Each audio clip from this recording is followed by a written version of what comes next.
Submitted for resolution na ang reklamong isinampa ni Sandro Mulak laban kina Jojo Nones at Richard Cruz. Kahapon po sa preliminary investigation ng DOJ, muling nakaharap ni Mulak sina Nones at Cruz. Pagpasok ng dalawa, napatayo si Mulak at kinausap ang kanyang mga abogado.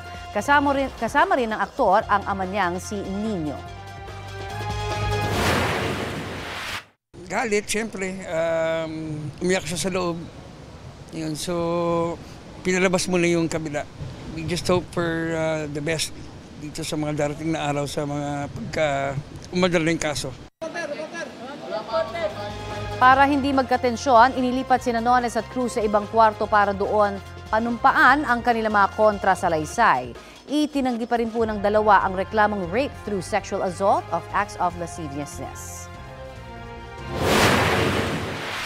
Pinapabulaanan po namin yung alegasyon ng rape through sexual assault na ibinibintang sa kliyente po namin kay Richard Cruz at saka kay Jojo Nones.